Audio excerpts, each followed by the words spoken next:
What up, what up, what up, everyone? This is the Ultimate Patriots Podcast. I am your host, Dr. Dennis Teehan. Joining me, as always, the CEO of Heads Better, Justin Fein. We are obviously recording remote tonight. We are recording on Wednesday night, and that there are two reasons for that. One is there is huge breaking news tonight about Matthew Judon, and we wanted to get an episode in the books to discuss that. And number two is that stud of a man on the other side of the screen there is getting married next week, and he is super busy. And this was the only time that we could find. Justin, my man, what is going on? Oh, well, I mean, you just said it, man. Busy, but exciting time. Happy to be able to record. Looking forward to more Patriots football coming up. Absolutely, man. You got a lot going on this week. The big wedding next Friday night. And we are planning to record on Monday as well. And that will give us the chance to talk about whatever happens in the game last night. But you know what? These preseason games have become such a joke anyways. Yeah. Like, there probably won't be a ton to talk about. No, I mean, look, unless they seriously, try to step it up with Drake May. I want to see more Drake May. I wanted to see maybe even a little bit more Zappy. Like, I think they should get Zappy out there because I think the preseason is a good opportunity to get Zappy some reps, boost his stock a little bit, and then ship him out of there. See, I push back on that because I just feel like we've already know what Zappy is. We've seen plenty of Bailey Zappy. We don't need to see any more of him. But the thing is, I don't want to see more of him for us. I want to see more of him because, I mean, look, and do you think they carry 4 in this roster? Do you think they keep Zappy? I mean, I'd rather try to see if I could get something for him, maybe, right? Try to let him go show off a little bit in the preseason. Yeah, I mean, I guess so, but I just feel like I think he's going to end up being a training camp cut anyways. I don't think Zappy has a ton of value, and he's gotten plenty of time on the field for anyone in the league to take a look at what he is and see what they will be bringing in with him. Yeah, I mean, I think at this point everyone knows Zappy is kind of just he'll probably fade out of the league at some point. But you know what? I hate to see a guy like that, not get anything in return. I know it happens all the time, but you know what, Justin? I mean, this is one of the things we were going to talk about next week because, not this week, but I was going to bring this up. I mean, I know everyone's saying cut Zappy, but I got to tell you, if May is as far away as they say, Bailey Zappy might actually have some value to this team. If they're going to have to roll with Jacoby Brissett this year because you literally can't even put May on the field, then you actually might want to re-examine getting rid of Bailey Zappy. But we're going to address that on next week's episode. Tonight, we have to dedicate our time. We have a good list of topics tonight. We're going to go through a few of the bigger issues, and then we're going to save some stuff for next week. But the big story tonight, the breaking news that we really have to bring up is the trade of Matt Judon to the Atlanta Falcons for a 3rd-round pick. I have a ton of thoughts about this trade from a lot of different angles. I'm sure you do too. Let me start with this, Justin. This is the first thing I thought of when I heard about the Matthew Judon trade, and that is that this just really further validates that this Patriots franchise is looking on 2024 as a rebuilding year. Call it a bridge year, call it whatever you want, but I don't really feel like they are in it to win it in 2024. They're clearly playing the long game. Yeah. The coach they hired tells you that. The quarterback they drafted tells you that. The way they've approached training camp tells you that. And now trading Matthew Judon for a 3rd-round draft pick also tells you that. Agree or disagree, Justin? No, I mean, totally agree. You talk about all those people who got contracts over the offseason, right? I think that even, at the time we were looking at it as like, oh, okay, they're trying to keep this team in place, right? Maybe they think, Jacoby Brissett or Drake May can kind of make them competitive this year. But I think really what it does is it furthers your point that they're just trying to lock people up for the future. They know this is a long-term rebuild. They know it's going to take a couple of years. Maybe they didn't see what they wanted to see out of their quarterback play so far to say, hey, it's worth keeping a guy like Judon, taking a shot at this year. And they figured they could, try to get what they can for him. I love the trade for Atlanta. I think, I think for New England to get a 3rd-round pick, it's okay. Not the worst thing in the world. I wonder if there's a team out there that maybe would have given like a 2nd or maybe, a 3rd and a player. But at the end of the day, I think it's an okay trade for the Patriots. I think it's a great trade for Atlanta. Why is it a great trade for Atlanta? I just think that's exactly like what Atlanta needs. Like Atlanta needs a veteran presence in that locker room, somebody who can help them set the edge and get after the quarterback. Like that team has a great secondary. They struggle up front with their front seven. They're supposed to have a revamped offense. If Matthew Judon could stay healthy, he could be the type of player that could bring that defense together and make them an actual threat in the NFC. Yeah, I get. I mean, that's sort of my impression as well. I mean, I think it's a great move for Atlanta. I mean, let's face it. Like when we're talking about the compensation that the Patriots got back for Matthew Judon, I mean, one of the things you have to factor in is Atlanta is actually probably going to be pretty good there. So Yeah. looking, I think, at a mid to late third round pick. This is Right. not going to be like an effectively a second round pick type situation. This is going to be a later in the draft pick. You know, Justin, from the Patriots perspective, you just kind of hit on this. I don't love what they got back. I mean, I think if we're looking at it rationally and we look across the league at what teams are getting when they're trading established veteran players, and you look at the contract situation Judon is in, I add it all up and look, a third round pick is actually probably pretty good yield for what they got. But to me, a third round pick is a lottery ticket. It's a lottery ticket that won't pay any benefits for a year, 2, 3 years down the road, if it does at all. And I just hate that they gave up one of their defensive players for really something that is a very much an uncertain whether it's ever going to benefit this franchise on the field. I mean, look, with that third round pick, you know, again, it's not that I don't I don't hate it. Like I just think they could have gotten more for it. I look at it and I'm like, you don't I find it hard to believe that somebody around the league for a guy like Matthew Judon, right, wouldn't have potentially given you a second round pick or at least a third round pick and some draft or in some player capital back. I just don't think that was the best offer they could have got. And that makes me wonder one of two things. A, were they just kind of lazy and did they kind of make a mistake when they were, you know, approached trading him? Or was it one of those things where it started to become a detraction in the locker room or maybe on the field? Maybe it was starting to hinder some of the development and the progress. And they just viewed it as like, hey, we got to get him out of town as soon as possible. I don't know. Yeah, well, you have to factor in the player's contract situation. And I think that affected the Patriots' leverage in the deal because other teams know the player. First of all, let's just say this.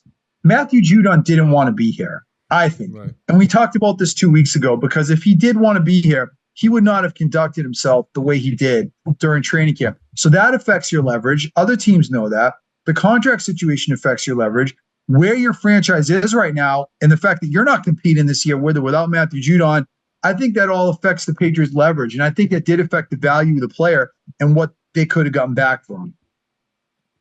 I mean, I think so too.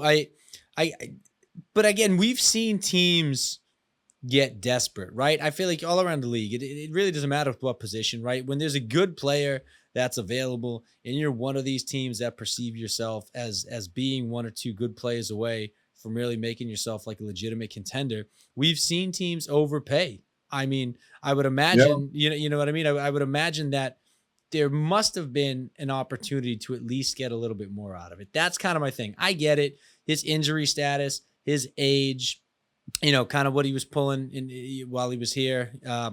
I get it. That's all part of the equation. It all factors in. But, you know, I think we could have waited a little bit or at least maybe sniffed out some of that desperation and found somebody who was just willing to give a little bit more than that. Yeah, I mean, look, you're right. I have the same feeling as I feel the same way as you do, but the realist in me knows that as much as it sucks, this actually probably was good value. And I feel like they could have done a lot worse in the compensation back for him. I mean, at least they got a third round pick. I mean, if it was a fourth or fifth, you know, what would we be saying then? It's hard to trade established veteran players. The compensation, the yield back is not always as good as we hope it to be. Right. I mean, I'm not thrilled. Clearly, I'm with you. Like, I'm not thrilled. Like, because this is just not going to help them. You know, maybe ever. You know, it's the same thing with Garoppolo. When they traded Garoppolo a few years ago, and we all thought they were going to get this like huge yield, and there's a whole mythology to that with Belichick and Kraft and did Kraft intervene and blah blah blah. But the bottom line is, you know, what they get a second round pick. When they traded Matt Castle a few years ago, they got a second round pick.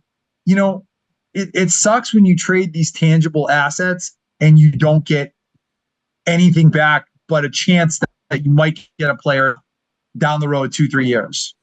And that's kind of my thing is like, if you're not trading it for a sure thing, or at least something that has like a high probability of panning out, and you have the cap space, then I don't understand why you don't just sign him to the contract. Like that to me is where it's one thing if you can't afford to re-sign a player like that, then it's like, okay, you got to get rid of him regardless.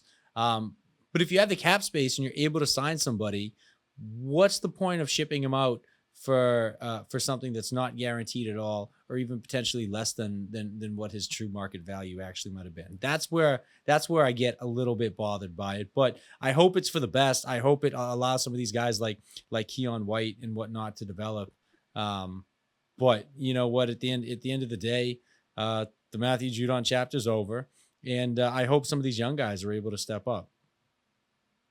Yeah, well, I think you're hitting on right now something that is an important thing that we really haven't mentioned yet. And it's one of the things I love about this deal is that, to me, this was a power move by Gerard Mayo and Elliott Wolf.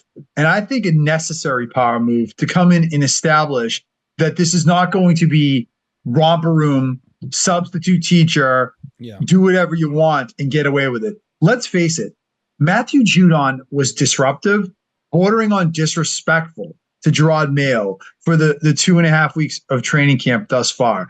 And I think that is probably the X factor and why you make this trade. You know, even though there are a lot of reasons maybe why you don't, at the end of the day, Gerard Mayo had to make a statement to his locker room that the kind of conduct that Matthew Judon has displayed thus far in training camp will not be tolerated under this new regime. Matthew Judon would never have pulled any of this if Bill Belichick was still the coach here. You can believe that. So I think Mayo had to make a statement, and I think that was a big part of this as well. Yeah, he did. We talked about it when it happened. We said it was a moment that Gerard Mayo, I'm sure, knew was coming, and it was a moment that I'm sure he was prepared for. And that was when he had to step up and respond to insubordinates in his locker room and on his roster. And it really came down to, you know, him having to establish his presence, do what was best for the team.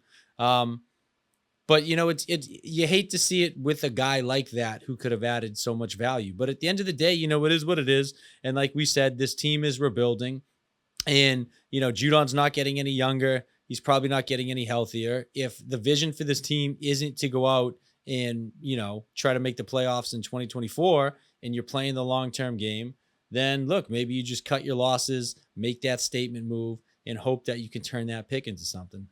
That's exactly what it was, Justin. They know they're not going to be a great team this year anyways. They didn't agree on the money. There was a huge contract issue with the player, and he was being an absolute disrespectful, disruptive influence, the way he was acting with himself. And they said, you know what? This is an opportunity for us to make a statement in our locker room and ship out one of our best players. How many times did Bill Belichick do that kind of stuff over the years? I think it was the right move for Mayo, for Wolf to do that. And that's probably at the end of the day why, even though I have a lot of mixed feelings about this trade, I'm going to say that I do endorse it, or I do agree with it, because, you know, we can talk about all this stuff, compensation, blah, blah, blah, needing the player. This team's going nowhere most likely. And long-term, big picture wise, Mayo has to get control of this locker room. This cannot be substitute teacher romper room. And for that reason, I like this move, because this is a big step in that direction. Yeah, for sure. And I know it's, you know, it's minor, it's insignificant in the grand scheme of things, but I always like, you know, if you're going to get rid of a good player and send him out of town, I like sending him to the opposite division, right? Why keep him in, why keep him in the conference? Why keep him in the division? Get him over to the NFC and just be done with it. Yep. That's a good point too. And then I'll say one more thing about this, and then we're going to talk a little about Drake May and some of the stuff with the offense and all the quarterback reps from last week and the joint practices with the Eagles. Last take on Judon. Look, you know my feelings 2 weeks ago. I was saying this exact point. We should probably trade him because, you know, they're not winning anyways. When I watched the game against the Panthers, I almost had a change of heart, because I was like, you know, they really need this guy. And I've kind of gone back and forth at that. But what I will say definitively is that it's week 2 of the preseason, and a team that was supposed to make its way on its defense has now lost arguably its 2 best defensive players. No Christian Barmore, no Matthew Judon. We're not even halfway through the preseason yet. That cannot be a good thing. Brace yourself. Yikes. This could get really ugly this year. It could. And, we've talked about how this Patriots team has a decent secondary. I think, I think they're not, I think they're fairly deep. And we like a lot of that young talent and that side of the ball. But you know what? The safeties and the cornerbacks can't chase those guys around forever. I mean, any play, if it goes on long enough, you find breakdowns in the coverage. You see it all the time. If you're not able to get to the quarterback, you're not able to put pressure on the quarterback.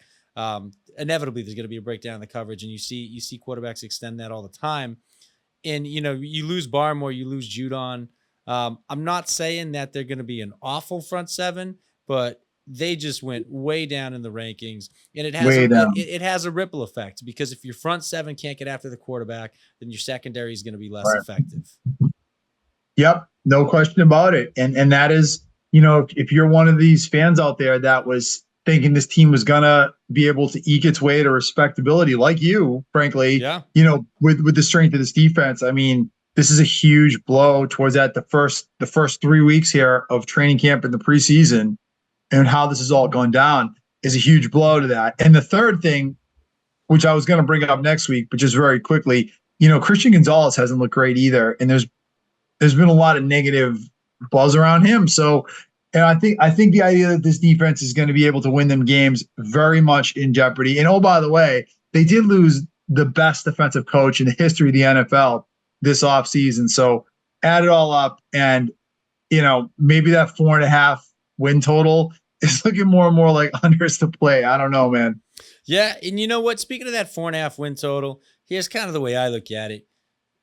If you're not going to make the playoffs, I'd almost rather them at this point, 1, 2. I don't care. I don't care how many games they win. If you're not going to make the playoffs, if you're not going to make it a respectable season, I'd rather you win 1 or 2 games than 4 or 5, and just boost that draft pick for next year. You could do wonders with a number 1 overall draft pick, or again, a top 3 draft pick.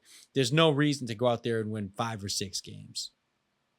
Yeah, well, we'll talk about that next time. I have mixed feelings about that approach too, because I feel like we'll get into that next time. I want to change subjects and talk a little bit about the quarterback reps, because that's sort in the offense. That's sort of been the big story, I think, of the week. The way that this team handled the quarterback situation against Carolina, and then the way the quarterbacks have looked in the joint practices against the Eagles. It's all super concerning. There was a ton of negative reporting around the Philadelphia joint practices. Very discouraging if you're a Patriots fan. Long story short, they could not block for Drake May. They didn't even put May in against Carolina last week, Justin, which I absolutely hated, because you're playing a JV squad, and you've got supposedly this project developmental quarterback that you just drafted, number 3. Don't you want to get him some experience? And instead, you keep Bailey Zappi in there. I thought they really missed an opportunity to get Dre May some legit game experience, a step up from college. Maybe it's not regular season experience, but it's a step in the right direction for a player that apparently desperately needs it. I do not love the way they've managed Drake May in this training camp so far. I didn't like it either. And I think it's fair to say, to piggyback off of that Gerard Mayo and those decisions are directly responsible for why we have so much Joe Milton hype in this whole debate now that suddenly popped up, whether Joe Milton should be starting or not over Drake May. I don't, I have hope for Joe Milton. I'm glad we took him. I think he's a freak athlete. He's got some potential. But the argument that he should be potentially starting over Drake May, I think, is ridiculous. And that argument gets manufactured because you have a situation against Carolina, who's arguably the only team that's worse off than you are at this point. And they're not even playing their starters. You basically you're basically playing, like you said, a JV Carolina squad. You could have put Drake May out there, let him get comfortable, let him just, you know, crap all over that worthless Carolina team and give him some confidence. But instead, you put Joe Milton out there and you create those headlines, you create that buzz. So I think like you said, to that point, May should have been out there. It should have been practice for him. It should have been a confidence booster for him.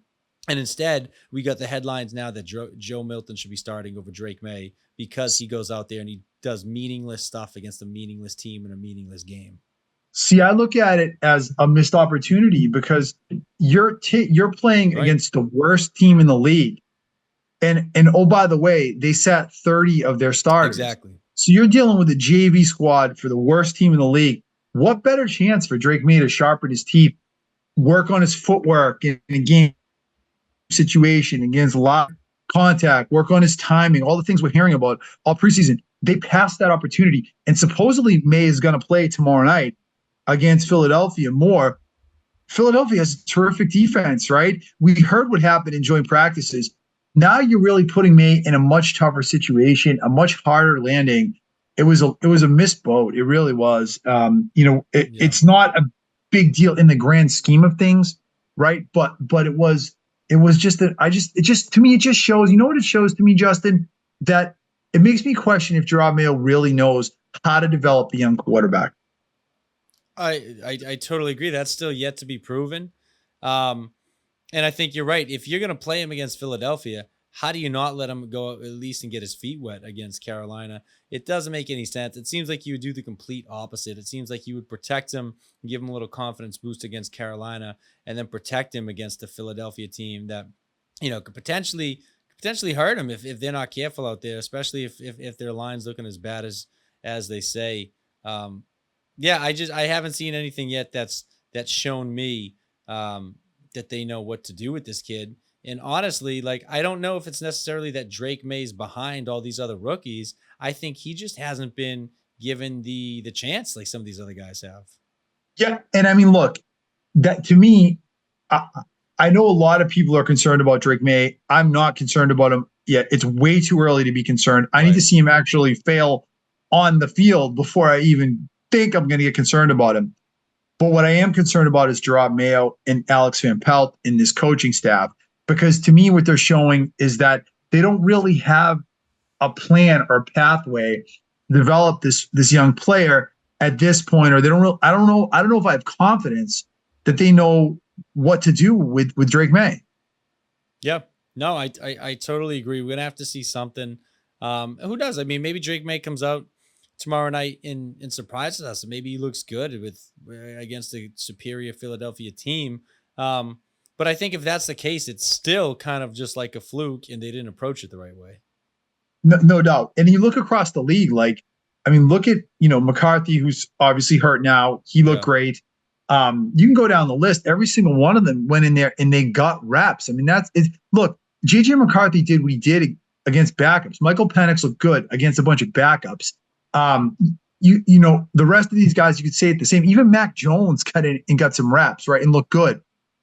It's about the reps. It's not about necessarily how they look or saying that, because JJ McCarthy threw 2 touchdowns in the second half of a meaningless preseason game, that somehow that means the Patriots made a mistake picking Drake May. I mean, that's an absurd take. That's a Exactly. short-sighted take.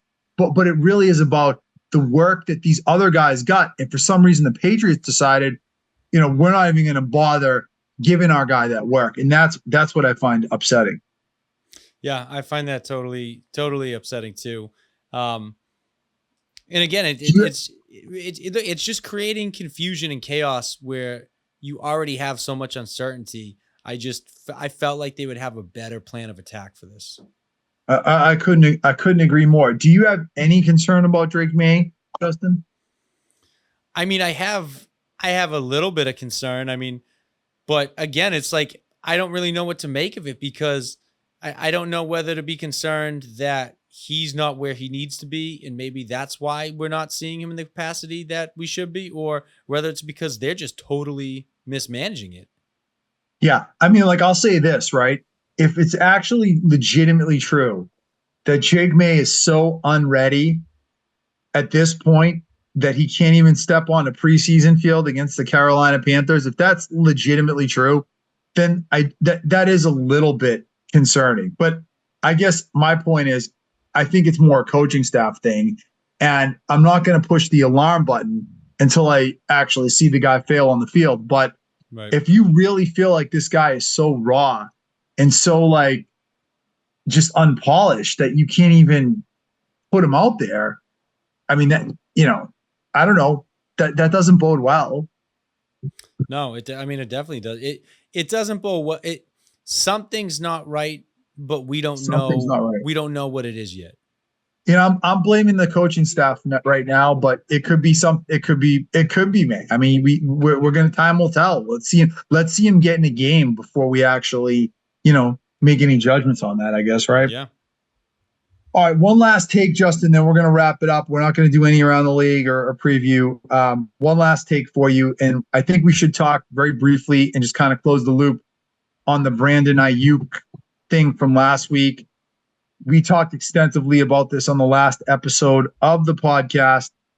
What I've heard a lot this week is this take that free agents won't come to New England, talent won't come to New England for X, Y, and Z reasons. We've all heard the roster of those reasons. I'm pushing back on that a little because this team just went out and they had no problem retaining the players that were already here. They signed all their own players because they paid them. They were able to bring in a few free agents because they paid them. The reason why Brandon Ayuk didn't want to come here or Calvin Ridley didn't want to come here, it's not because of all New England is football Siberia. It is because the passing game here is atrocious. There's no established offensive coaching. There's no established quarterback, and you're coming to one of the worst offenses in the league. No wide receiver wants to come to a situation like that. I still think if they pay for talent, they'll be able to bring in position players, but just not receivers because they don't have a quarterback. I think it's I think it's one of those situations where, you know, you're in a weird spot right now as a franchise where if somebody comes here and takes a big contract to come play, it's more often than not just because they're solely focused on the money than they actually view New England as a spot, like a destination spot that they want to wind up in, a team that they want to play for.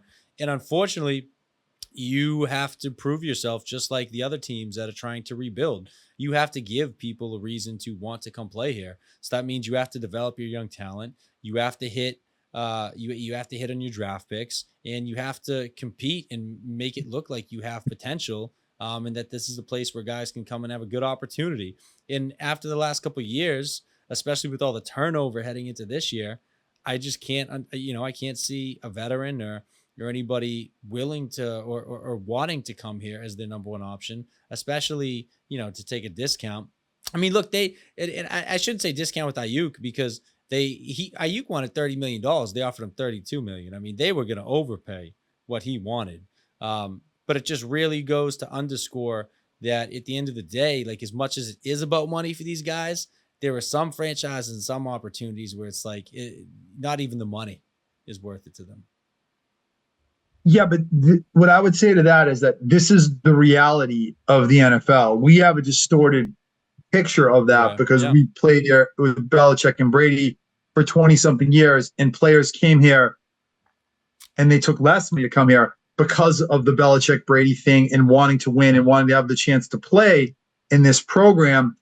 While we were experiencing that, this is really more or less what the other 31 teams are experiencing, which is you have to pay. Sometimes you have to overpay to get players to come to your program. And I still believe that if the Patriots pay and overpay, players will want to come here. I don't believe this is football Siberia, but I think it's Siberia for wide receivers. And I think they're going to have a hard time getting any wide receiver to come here as long as they don't have a quarterback and they don't have proven offensive coaching. Well, that's exactly it, right? I think to your point, like, yes, you can't always overpay the hell out of somebody and just make them an offer they can't refuse, so to speak. But you're right. You need to show that you got a coaching staff that people want to play for. You need to show that you got a quarterback that people want be on that offense and catch balls from, right? If you're a defense, you need to show that, hey, because look, I think back to some of these teams, some of these good defenses that we've seen over the years, where I think about Denver specifically over the last couple of years, or like the Jets over the last couple of years, where you have a great defense that like halfway, 3/4 through the year, they start to give up and it just wanes because they get no help on the offensive side of Right. the ball. Like it kills their will to continue to go out there and compete, right? So you really do got to prove that you can compete, that you got some talent, and like you said, that the coaching staff is up to par. And then, and only then, like, can you think about people potentially seeking you out or taking team friendly deals? Yeah, this team will have no problem attracting cornerbacks, linebackers, linemen, offensive linemen if they pay for them. Right. That's really how I feel. That's really how I feel. It really is going to be about bringing in those skill position players. And we've already seen it. It's a huge challenge. But even Brandon Ayuk was probably going to make more money in New England than my guess is he will where he ultimately ends up. And he didn't want to come here probably because he felt like it was a dead end street. Like I go to New England, I'm going to catch 68 passes for 900 yards, 4 touchdowns, and we're going to be 6-11. And my career is going, even though I'm getting paid, my career is going to go absolutely nowhere. I'd rather be in a team, in a franchise that I feel like I can win with, even if I make less, or not even win with. How about just produce with? Yeah. Yeah. Yeah. I mean, the thing is too, if he goes to the Steelers, I don't exactly see that being a huge upgrade either. I get it. Pittsburgh's a better situation right now. I like their coach. I think that's a decent team, but like, you act like, you're going from what's perceived to be one of the top contenders, and you're downgrading, right? So I mean, it's all stuff you got to weigh out. I think at the end of the day, Ayuk stays a 49. I don't think he wants to leave. Yeah. I think this was him calling, John Lynch's bluff, and Shanahan's bluff, and just kind of seeing, what he could get away with. I think he's actually going to resign. Yeah, I agree with that take. I 100% agree with that. My guess is that Ayuk stays in San Francisco. I mean, there was some talk of him going to Pittsburgh today, but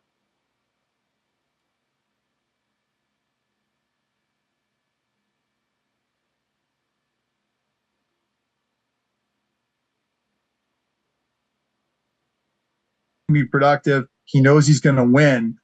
And I think that will ultimately serve him best the long term. But I will say, if he went to Pittsburgh, he would also have some talent on that team, like Deontay Johnson, presumably is going to be lining up across for him.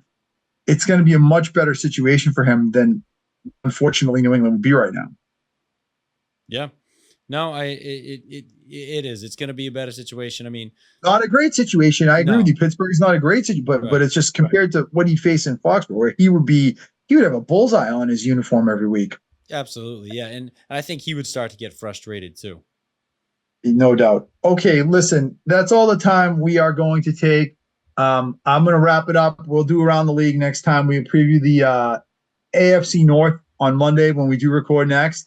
But we wanted to get this one episode in before the week passed because there were some huge stories this week. You have any final takes you want to add, Justin, before we wrap it up?